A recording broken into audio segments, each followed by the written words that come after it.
Todo mundo fala que os dados, as informações é o novo petróleo, é onde está o dinheiro, é onde você tira todos os seus, que a gente chama de insights, para montar a estratégia da sua empresa. Ninguém deixa dinheiro em cima da mesa. E as empresas hoje, os dados ficam praticamente acessíveis a qualquer pessoa dessa empresa. Eu converso agora com Miguel Carboni, sócio fundador da MC Software, uma empresa especializada em cybersecurity.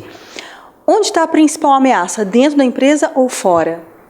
Hoje a gente pode falar que a principal ameaça das empresas estão dentro das empresas, porque é onde ela guarda todos os dados, que é o grande acervo valioso de toda a história dela. Como é que essas informações vazam? Onde surge a fragilidade?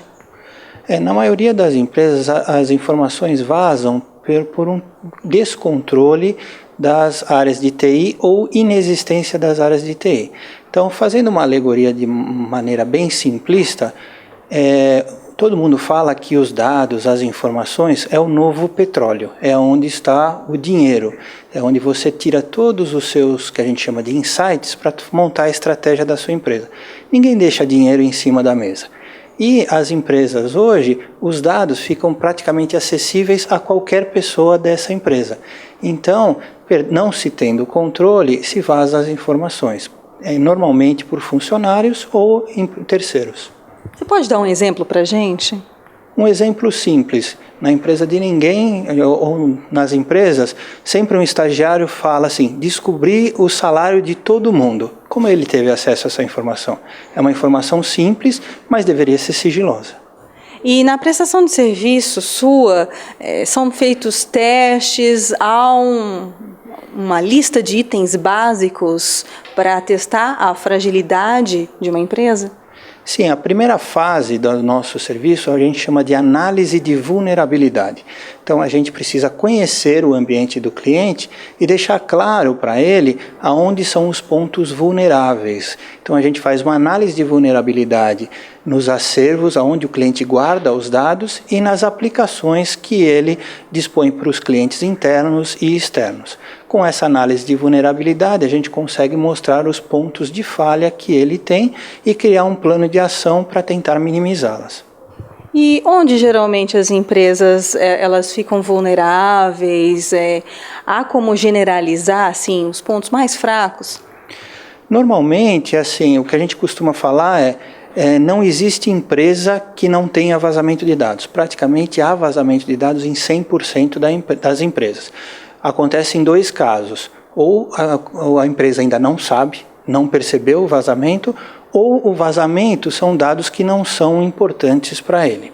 Mas normalmente os vazamentos de dados estão nas bases de dados, nas famosas planilhas que têm dados confidenciais de cartão de crédito que ficam passeando pela empresa e aplicativos mal feitos. O que a gente chama de mal feitos? Aplicativos que são normalmente feitos ou vendidos a custos irrisórios, que não têm preocupações de segurança e estão disponíveis na web, em celular, onde expõem completamente todos os dados da empresa.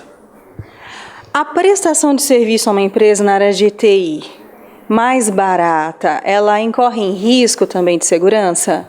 Sim, com certeza. É o famoso barato sai caro. Então existiu durante muito tempo um processo de terceirização onde se procurou fábricas de software de custo extremamente baixo.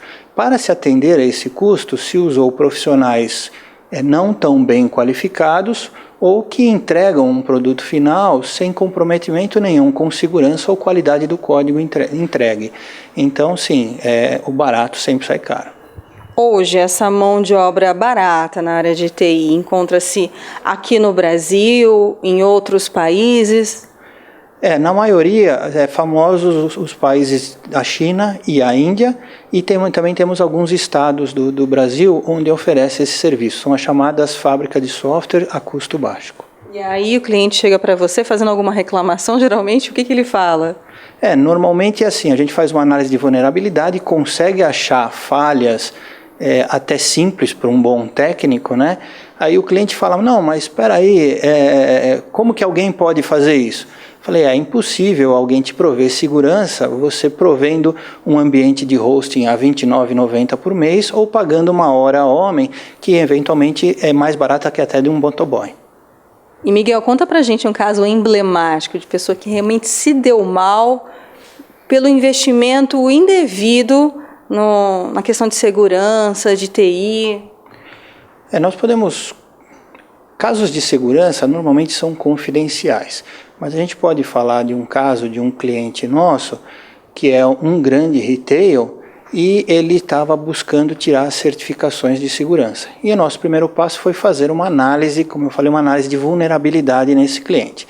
O primeiro passo foi a gente fazer uma análise nos bancos de dados desse cliente.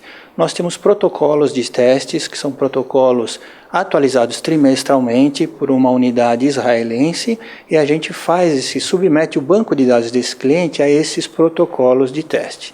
Nesses protocolos de teste, a gente chega para o cliente e mostra para ele as suas vulnerabilidades.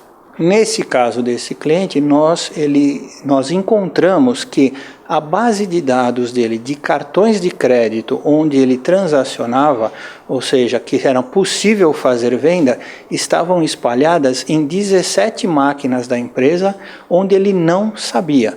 Então ele tinha ciência que estava em uma máquina e nós encontramos toda a base de cartão de crédito espalhada em 17 máquinas, notebooks onde estagiários levavam para casa.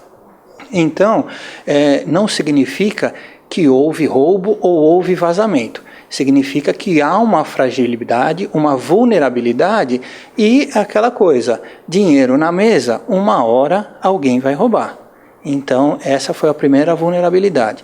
Outro ponto, a gente submete a testes os códigos-fontes do cliente e a gente acha vulnerabilidades na programação. E nós submetemos a teste a aplicação de e-commerce desse cliente. Esses testes, a gente tenta quebrar essa aplicação, tenta fazer algo indevido. A gente, em 15 minutos, conseguiu começar a fazer compras sem cartão de crédito. Ou seja, começamos a emitir ordens de compra, pedidos sem a venda efetiva. Então, a gente consegue dar um mínimo de segurança, ou pelo menos um passo inicial, onde o cliente entenda que ele está frágil, ou seja, ele tem uma loja que está trabalhando com a janela aberta, com a porta aberta e sem segurança nenhuma. E, Miguel, qual é a relação, se é possível fazer essa relação, se há algum estudo do que o empresário pode investir numa consultoria como a sua, para o que ele pode perder, ter prejuízo com a fragilidade da empresa? Hoje tem muitas empresas que o mundo digital, a comercialização através de um e-commerce ou digital é parte significativa para essa empresa. Então, a gente fala que o investimento em segurança é praticamente irrisório perto do que ele pode perder. Nós temos casos de clientes onde o vazamento de informação, além da perca efetiva de dinheiro, que ele tem que repor esse dinheiro, dá uma perda de imagem que a empresa pode vir até a fechar, né? Porque todo mundo, ou que souber que houve um vazamento numa empresa, isso vai ficar, ninguém vai mais comprar nessa empresa. Tivemos um caso onde uma empresa famosa aqui no Brasil, de comercialização de tickets de eventos, né? 6 meses de todas as pessoas que compraram, foi um caso público, tiveram seus cartões de créditos vazados na internet. Então, este tipo de informação, quando vai a público, essa empresa pode vir a fechar. Então, é a sobrevivência da empresa nesse novo mundo digital. Uma das ferramentas que você usa no seu trabalho, você e a equipe, pertence à IBM, né? Conta um pouco para a gente sobre isso. Exatamente. Na verdade, nós somos uma equipe de especialistas que provê a nossa consultoria, o nosso serviço, usando infraestrutura de software IBM. Então, os nossos clientes, a gente utiliza esse software IBM com a melhor tecnologia que existe no mercado, junto com a nossa expertise, para prover essa segurança para o cliente. Então, a gente consegue prover segurança praticamente de ponta a ponta no cliente. desde a base de dados do cliente, o desenvolvimento da aplicação e a aplicação disponível para o usuário final. Então, nós somos um dos principais parceiros da IBM em prover segurança aos nossos clientes. E para cada caso, cada empresa, uma equipe dedicada a ela, né? Exatamente. A gente é muito cuidadoso quanto a isso. Todos os nossos clientes assinam conosco um contrato de confidencialidade, porque nós participamos de projetos estratégicos nesse cliente e temos acesso a informação extremamente privilegiada. Então, nós temos o cuidado de equipes distintas, em clientes distintos e principalmente se são clientes concorrentes. Como é que você avalia a fragilidade das empresas brasileiras em comparação com empresas de fora do país? Há uma maior preocupação de empresas internacionais do que empresas com sede aqui? Sim, as empresas brasileiras não têm pela legislação a obrigatoriedade de informar ao público o vazamento. Então, normalmente elas nos chamam após um fato, para corrigir esse fato, mas eventualmente esse fato é encoberto ao público. Uma empresa americana, por exemplo, ela é obrigada, no caso de um vazamento de informação, a publicar isso formalmente. Então elas tomam muito mais cuidado de maneira preventiva. Então o brasileiro ainda é muito reativo.